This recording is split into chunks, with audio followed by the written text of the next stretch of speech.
Good evening, everybody. As promised, live on Facebook tonight. Going to do a few tips, a little bit of banter, a bit of question and answer. If you want to answer a few questions, just message me and I'll try and read them and answer them as they go. Or private message me if you want to do it privately. Don't mind.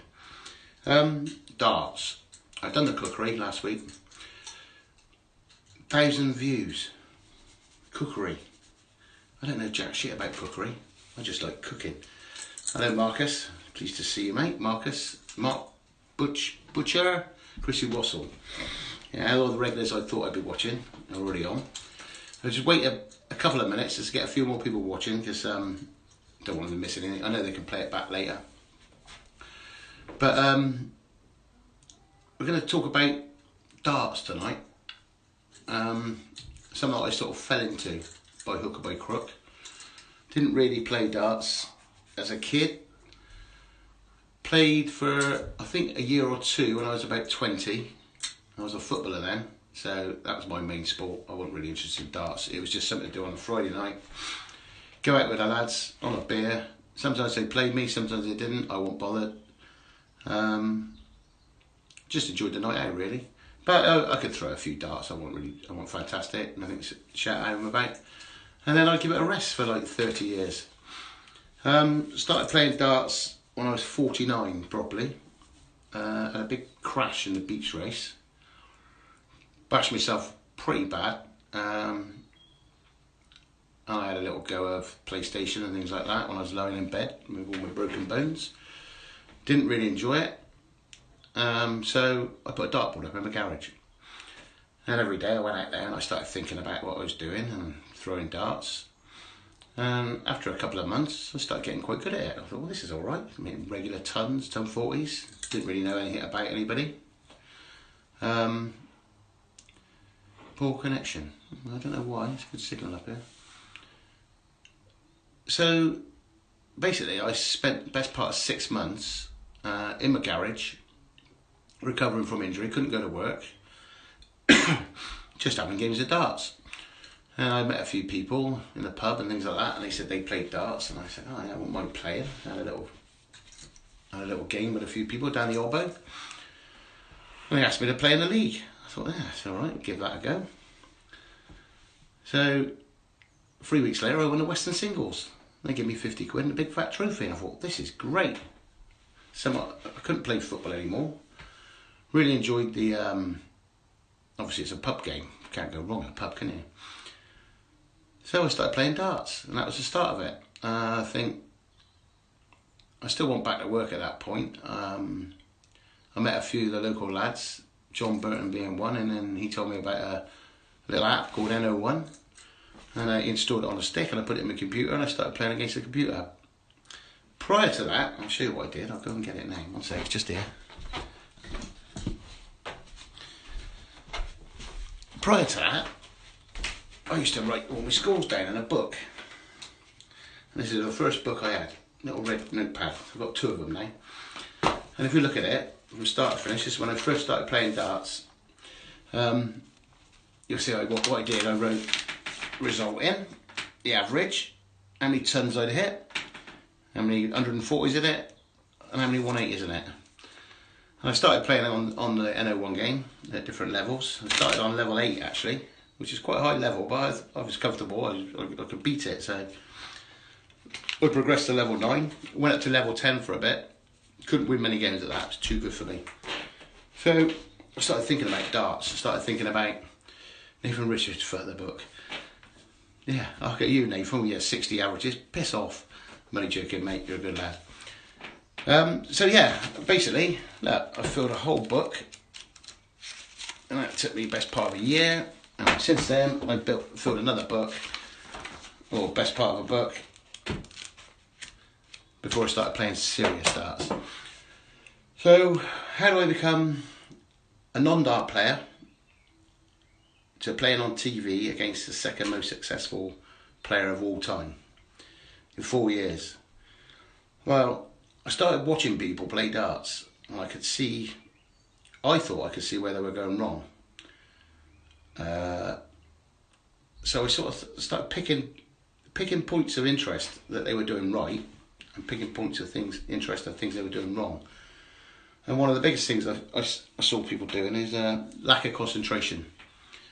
In a pub, it's fun, you're playing with your mates, that's pub level darts. You don't really care about the darts too much, you're out for a night out. Hitting big scores and things like that was secondary in the pub. But when you start playing in comps and start playing on the Challenge Tour and UK Opens, Q School, things like that, serious darts, it's a step down from pros basically. You have to do a little bit more than just what you do in a pub. So I thought about what people were doing right and what they were doing wrong, and I started correcting my throw. I've not got a very good throw at all. I throw from right to left. My darts go in at a slight funny angle, but they work for me. I can throw them straight actually, but every time I start throwing darts straight, I can't get them where I want them to go. I stack on a dartboard. I stack from right to left on the treble 20. I try and aim for the right hand side of the treble, and the next dart stacks alongside it. So I'm a right to left stacker. I'm also very fortunate that if I have a dart go under the treble, I can stack over, a bit like Phil Taylor does. Now, if Phil Taylor goes over the treble, he can't stack under, so he goes straight down to the 19s. I'm very fortunate, if I go over the treble, I can stack under as well. So I can stack under and over and right to left. Now, if I throw one in the treble 5, I'm away from there like a shot. I have to go straight down to the 19s, because the way my darts go in, the angle they go in, I'll try and show you. My darts go in at a funny angle like that. Now, so if I get one in the treble 5, that's pretty much blocking my treble. So I immediately go downstairs, which the first thing a lot of people don't do is go downstairs, change their... They all try and squeeze a ton in when it can't be possible sometimes. So what you've got to do is force yourself to go for the treble 19 instead of the treble 20. Don't be scared of going down to the 19s or 18s. They're all high score, power scores. Equipment, that's another thing I did. I bought a set of darts from our local market, indoor market. It was just shut down now. £10. I just went around, I felt a few sets of darts. There was nothing to throw against, so I couldn't have a board to throw on. I found a set of Eric Bristows. This is actually the set I bought. I've actually got 2 sets of these now, identical, a gram difference in weight. Couldn't get the same ones as I got, but I can't hardly notice it, to be honest. I don't even know what these are. I think they're 22s, 23s, something like that. Now, I was doing okay with them, but then I saw somebody with some long points. I can't remember who it was. It was just a local player had long points in. So I asked Jimmy Hunt, I said, Jimmy, how do I get long points in? So he went and got me a set, and I tried lots of different lengths, and the one I've got them for is 50mm, which is quite big. So my dart's quite long. I've got a medium-sized barrel. I've got long points, long stems, and quite a large flight. Now, if I put a smaller flight in, these darts don't go through the air properly because they're too long. The balancing's not right. So you've got to get something that's balanced right.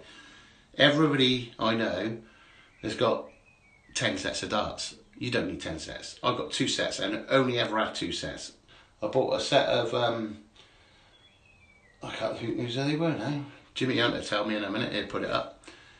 I bought a set of darts that I like the look of, still in the drawer. That's it, I've got 3 sets total, but I've never used the other set. So I take 2 sets with me everywhere in case I break a point. Somebody told me that with long points they break easy. Rubbish. I've never broke a point yet. Not like Darren Davis, who broke 3 in a week. The other thing I don't do, a lot of people put a ring on their stem, and all it does is hold the flight in nice and tight. Now, to me, being a reasonable player, I get a lot of darts very close together, so the darts are going past each other very closely. And whenever I put a ring in, they seem to hit the ring, bounce out. Well, I just took the ring away. Pointless, absolutely pointless putting a ring in.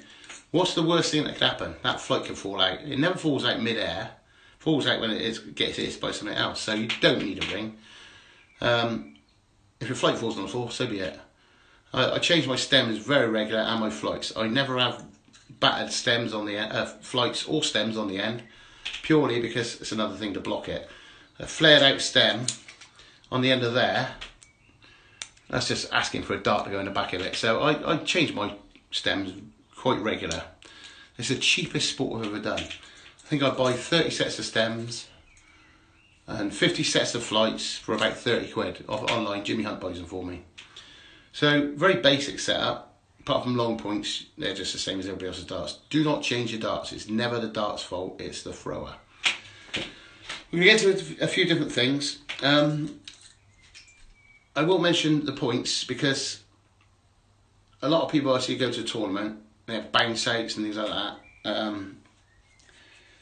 It doesn't hurt to sharpen your points before a tournament. The amount of people I go see at the tournament and they're bounce out after bounce out and they're looking at the Evans like somebody's cursed them. It's not their fault, never anything their fault, it's always somebody else's fault. Bounce outs are avoidable. Sharpen your points regular, doesn't take 2 seconds. That's tip number 1 on the points. The other thing I do, I don't know if you can see my setup, I've got a little chair on it in the hockey. Nothing spectacular. I've just got a bit of carpet on the wall, dartboard at the right, always have a hockey. I never put a mat down, I never put a mark on the carpet. It costs literally a tenner to make this hockey. Put a bit of carpet over it, staple it on, job done. Wherever I go, there's always an hockey, whether it be a tournament. You can't really play in most of the leagues now unless there's a hockey down, so I try and replicate situations in different competitions, different pubs. So if you've got a pretty good setup, I've got a spare room at home, luckily. I've got a laptop over there, music. Dartboard, got the scoring. I've got a little drawer over there with my darts stuff in it. I've got a garage full of trophies that I don't see, but I have got a couple here on the windowsill. That's just my man of the matches for county this year and last year. Best newcomer, I think that was best average. No, that's best newcomer. That's the best average for the last year in county. I think I've won that again this year actually. In fact, I've actually won the one for the whole of the league, the Division 4. Across the country, highest averages. So I'm happy with that again. Stands. People stand. When you go in a pub and you see people throwing darts or a comp or something like that, you see all these twitchy throwers, they're moving, their heads are moving, their bodies are moving, they're leaning really far, they're putting their body under pressure. After spending 6 months at home ill, you know, pretty much on crutches or a leg in plaster or an arm in plaster,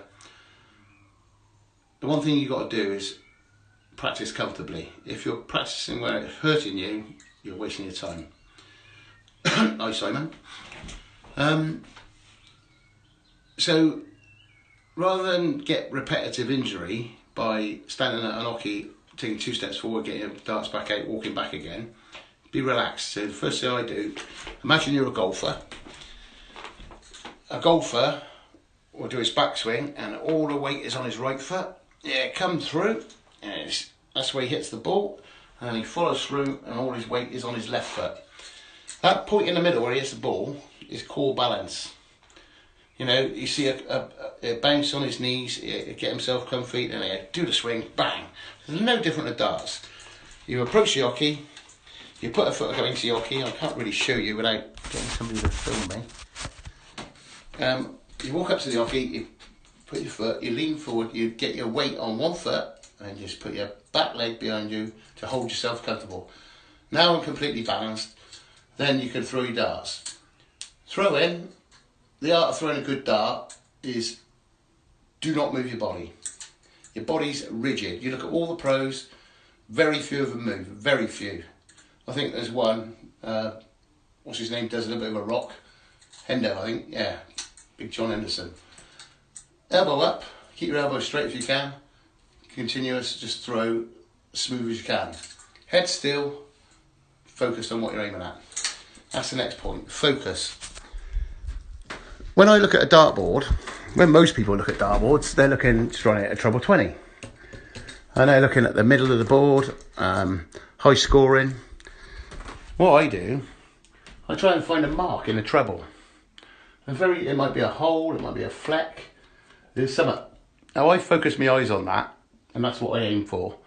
And when you're throwing one dart, you can, normally a good dart player will be able to follow his throw. You can adjust it higher or lower regardless. Now, focus, when I did motocross, if you're riding a motocross bike and you go into a corner, if you look at your front wheel, you fall off straight away. Can't help it.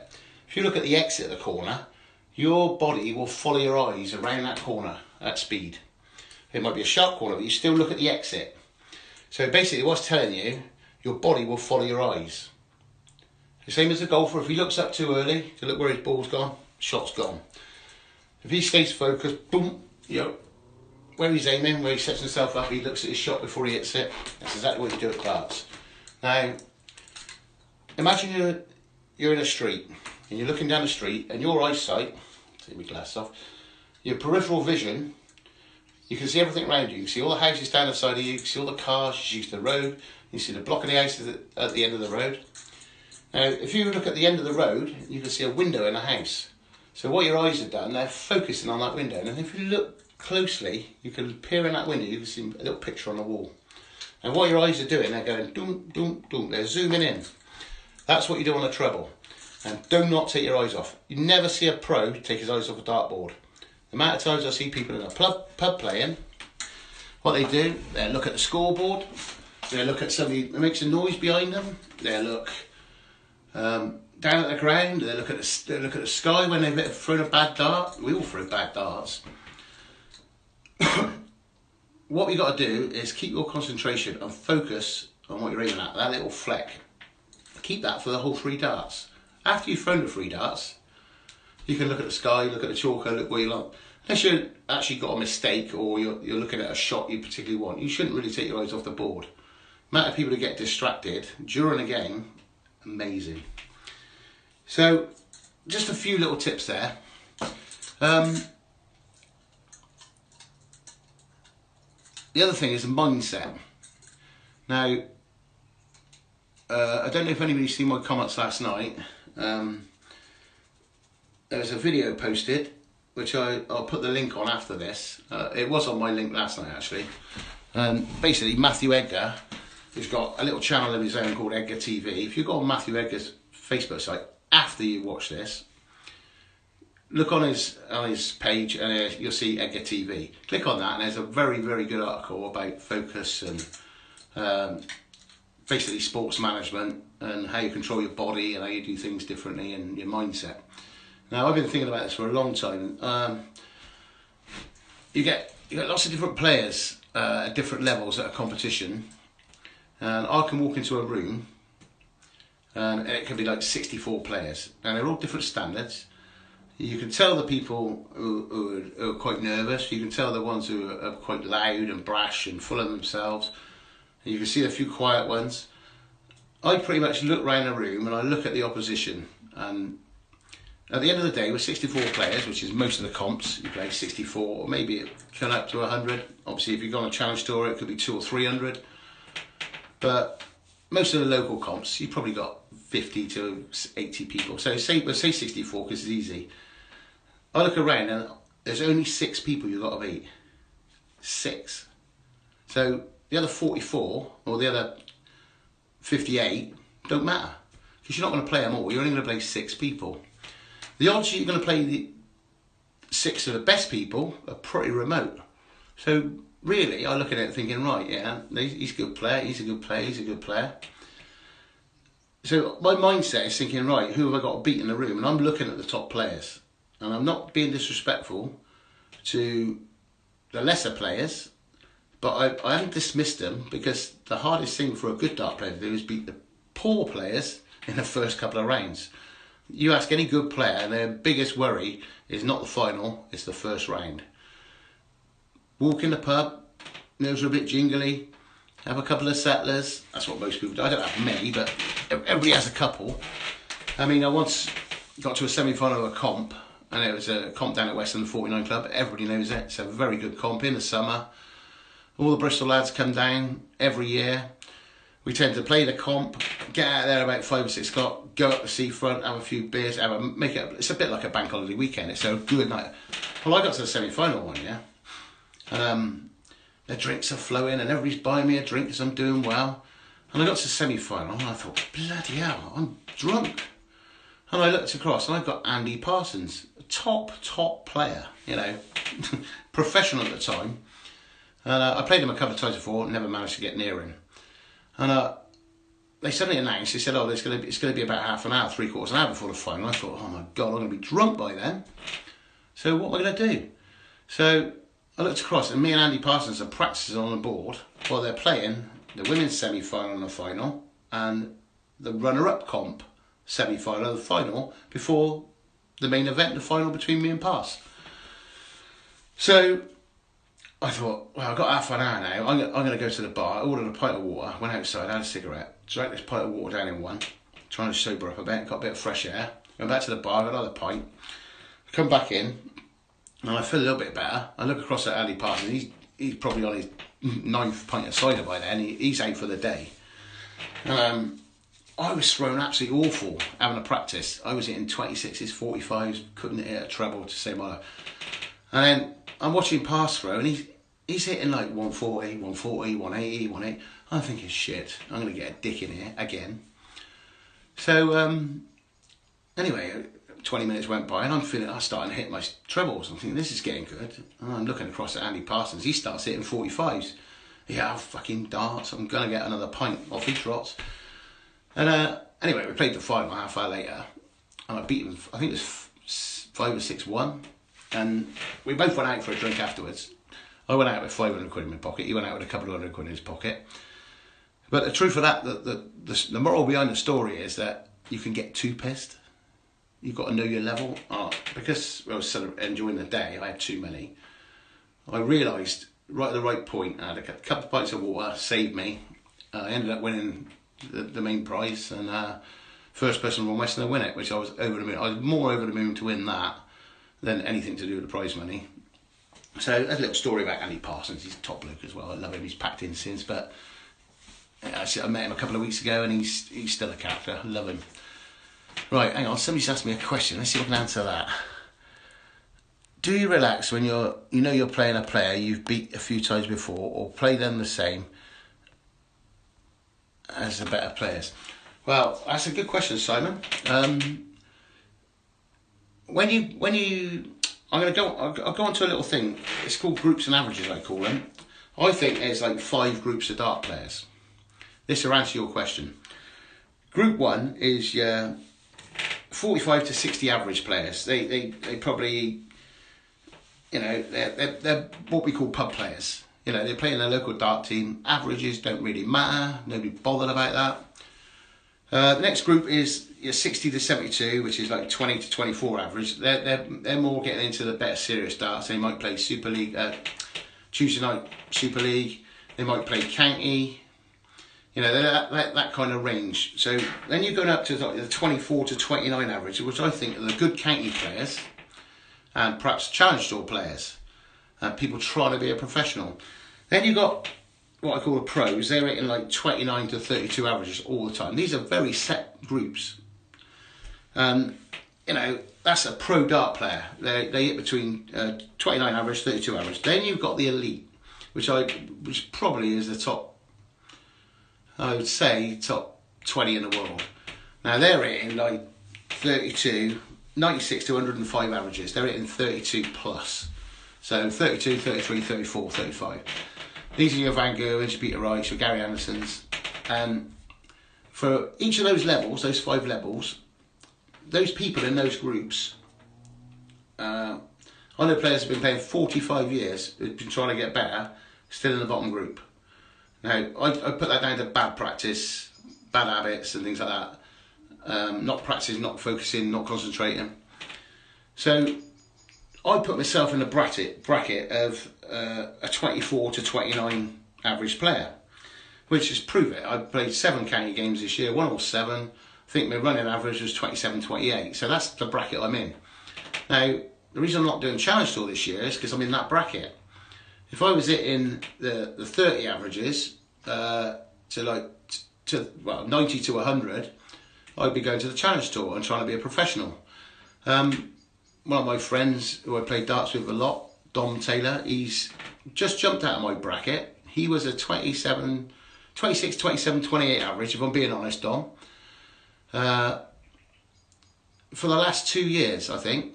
This year, He's gone home, he's focused, he's concentrated, he's done a development tour, he's practiced properly. You can see the concentration in his game has gone up massively. He really wants to make it. So his average has gone up now. He's playing around the 90 to 91, 92 average, which is fantastic. He's got his little chance on the Pro Tour this year, which he did very well in. Well done, Dom. Absolutely over the moon for you. And he's earned some decent money out of that. But Dom will tell you, and a lot of players, Mark Durbridge, Steve Brown, those type of players, they're seasoned pros. Well, Dom's not, but he's just going to be. They're averages. If you look at Mark Durbridge, he just lost his tour card after 2 years of hard work playing on the Pro Tour. He averaged, I think, was about 90. I'm not 100% on that, but I kept watching his game, so something says to me it's about 90. Which, if you go into any pub, any comp, anything, anywhere else apart from the Pro Tour, that's very, very good. Well, Mark lost his tour card because it wasn't good enough. The standard in darts has gone up another level now from the old days. No disrespect to Bob Anderson, one of my favourite players ever, one of my best mates. The averages they were hitting in the 80s, a lot of people are hitting those averages now. I know the board's changed slightly and the lighting's better and it's big hoo-ha, but it was a big thing back in the 80s and 90s to hit 90, 100 averages. Commonplace now, unfortunately. Fantastic for it, most people.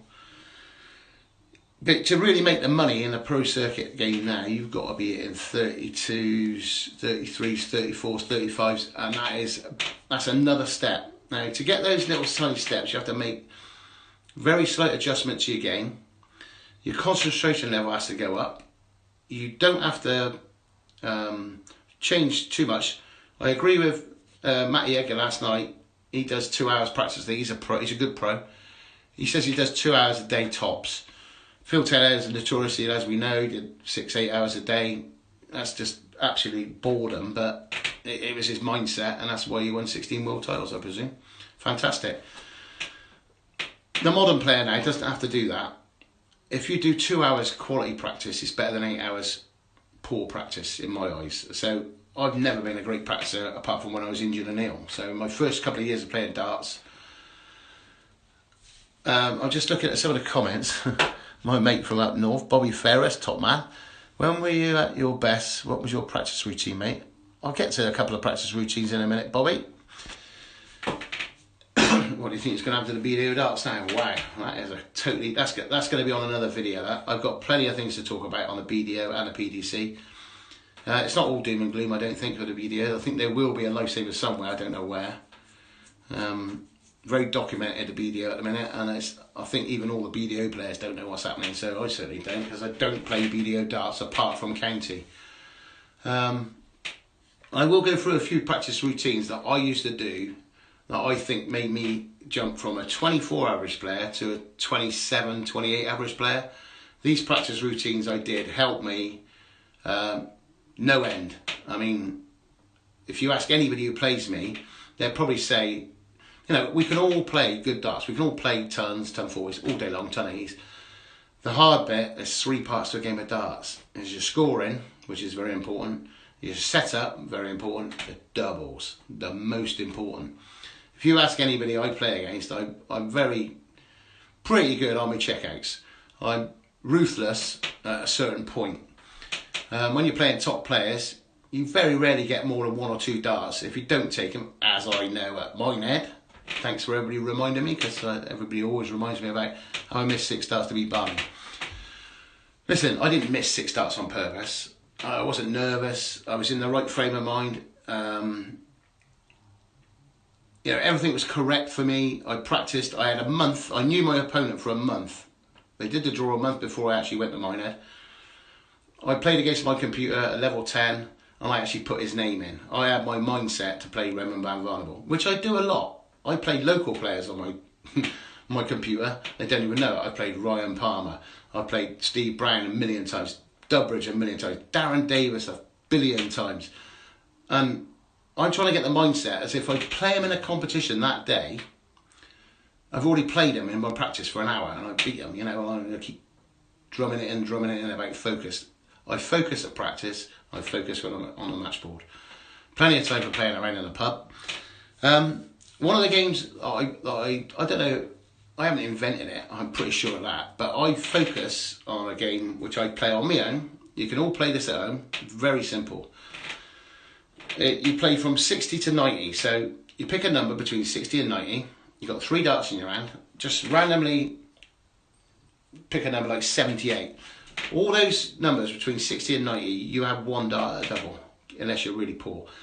If it's 90, it's 20-20 ball, you always get a shot. Anything else below that, there's always a shot at a double.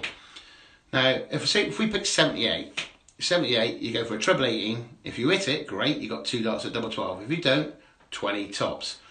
Now, I'll pick 78, I'll do that 10 times. So if I hit that 78 in 3 darts or 2 darts, then obviously I'll get a tick. If you don't do it in those 3 darts, you get a cross.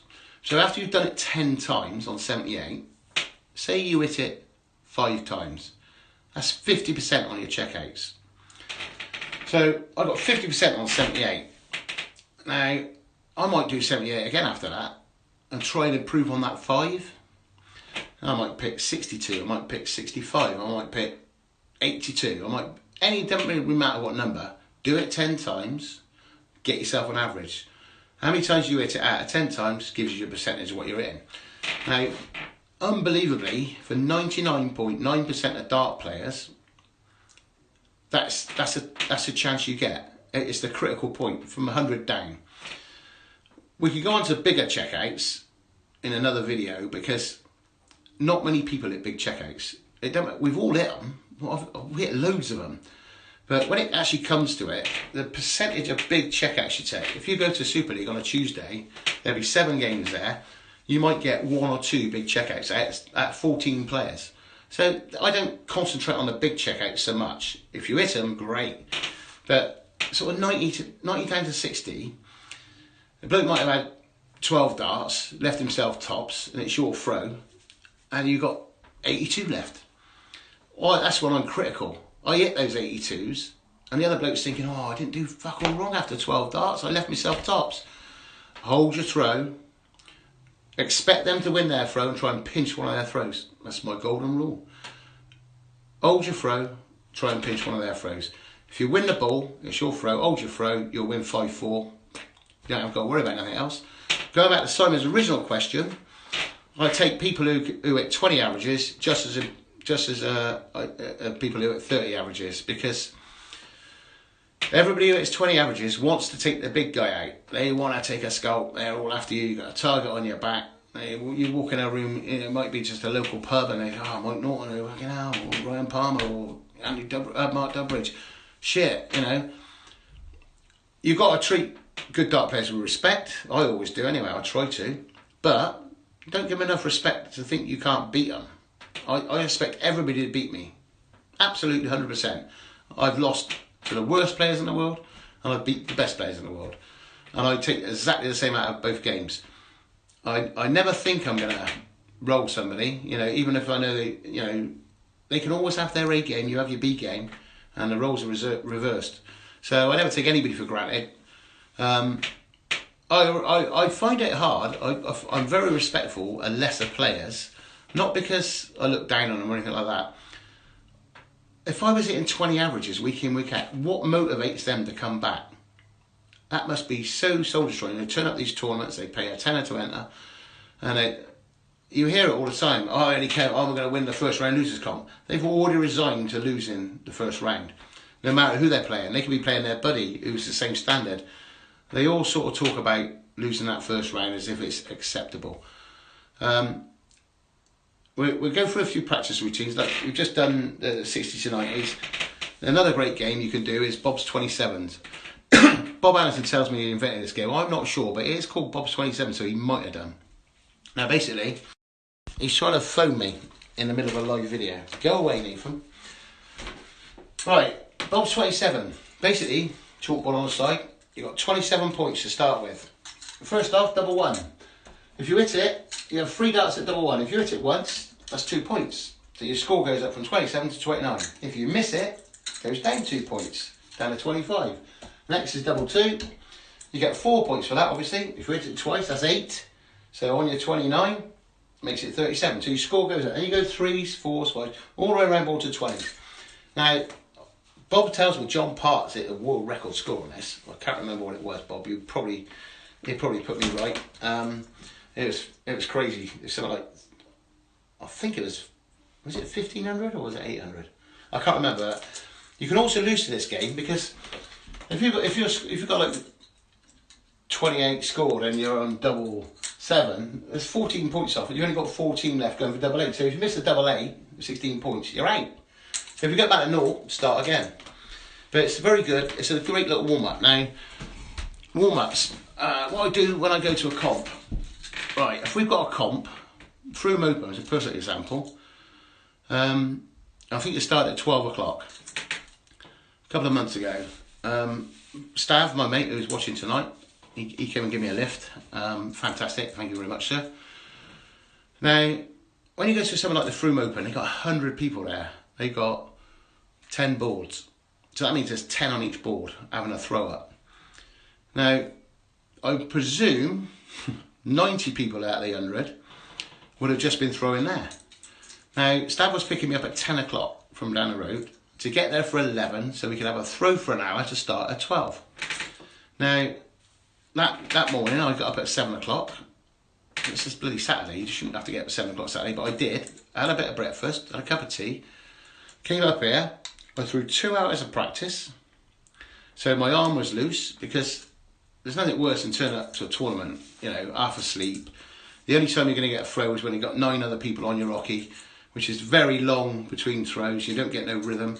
So I have 2 hours at home. Probably that's quite excessive, but I wasn't sure what time Stav was coming. So I thought, get in my dark room at 8 o'clock, a couple of hours practice. Stav picks me up at 10. Get a Froome, look at all the crowds. Can't get near a board. I'm okay. I just had 2 hours, loosened up, feeling fresh.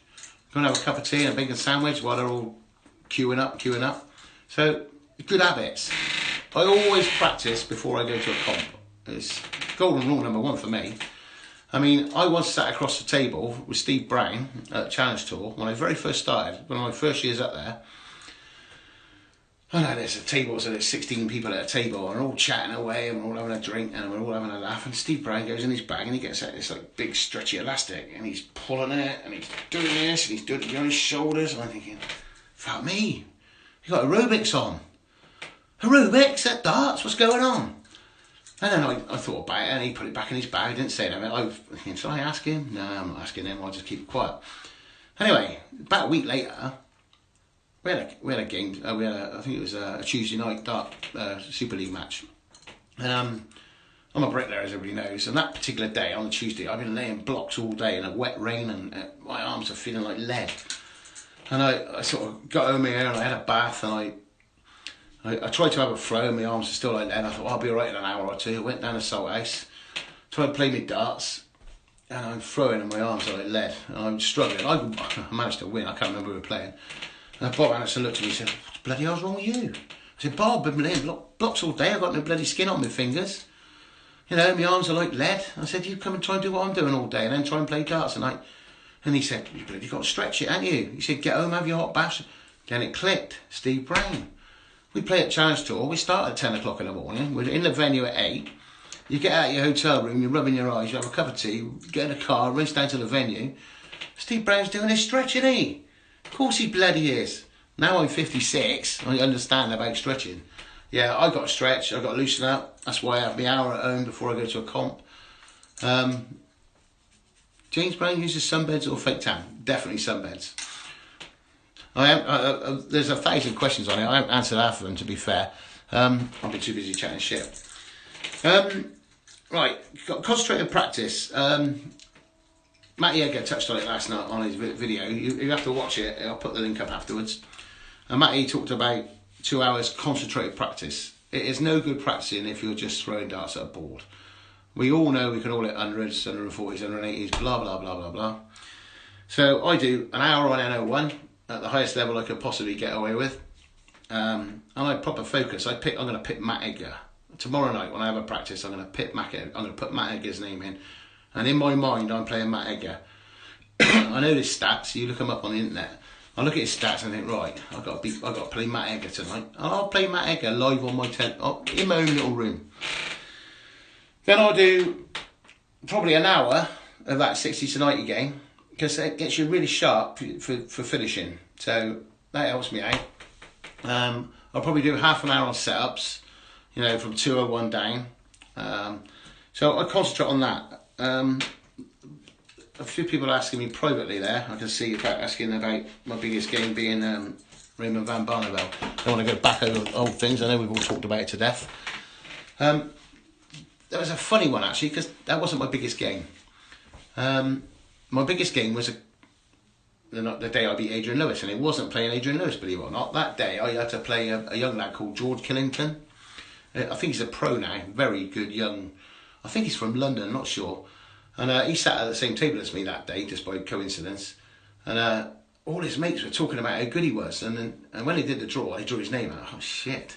I go, you know, it's my last day of trying to qualify for the UK Open. I already had a few £100 in the bank. I had to earn about sort of like 400 or 500 quid. So George Killington, first round, is not what you want. He's gone on, he's progressed, he's a very good player now. Anyway, I beat George. I can't remember what the score was. And then I had to play, I think it was 200 quid for that. Or was it 100 quid? I can't remember. Anyway, the next game I drew Joe Cullen. Now this is the biggest game of my career, because Joe Cullen is obviously a very, very good player. Now, Mark Durbridge had lost the first round. He was the only one sat at my table that I knew properly, him and his wife, him and his missus, Mel, she's lovely. So he stayed and cheered me on. And he said, come on, you can do this. And I was, you know, you get a bit of doubt in your mind about playing somebody like Joe Cullen. Anyway, I take a 5-0 lead against Joe Cullen, first to 6. I'm playing dream darts. And I just turned around, and all I can see is Mark Durbridge stood on the railings like that, like going, keep going, just keep going, keep your focus. And I'm focusing. And Joe Cullen starts hitting everything, and I start going the other way.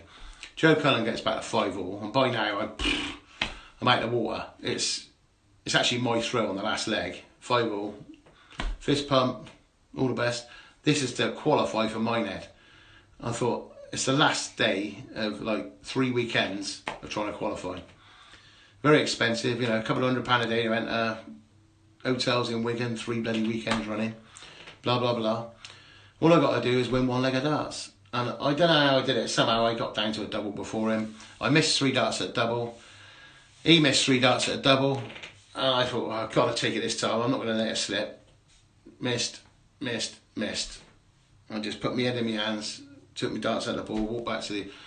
And Durbridge is shaking his head going, come on, you can do this. And I'm thinking, no, he's got 3 darts at double 16, he's going to get it. He missed. Couldn't believe it. I checked out next dart, 165. Won me another couple of £100. Actually guaranteed my place at the UK Open in Minehead, which I've been trying to get for a couple of years. And then, obviously, I'm absolutely ecstatic. Shook Joe's hand and he patted me on the back. Thank you very much. And blah, blah, blah. He'd already qualified, so it didn't really matter to him. Went back to the table. I'm like that with my glass. Oh my God. Dad has put his arm on. He said, come on, Mike. He said, that's only halfway. I said, what do you mean I've qualified? I'm happy now. He said, no, you haven't. He said, you qualified financially. You're there. He said, you're still going. You're in the last 64 now. Come on. Earn some money. And I thought, wow, I had a quick sip of my drink, went out and a quick fag, got called straight back on. I had to play a bloke called Dave Prinz. Absolute top bloke.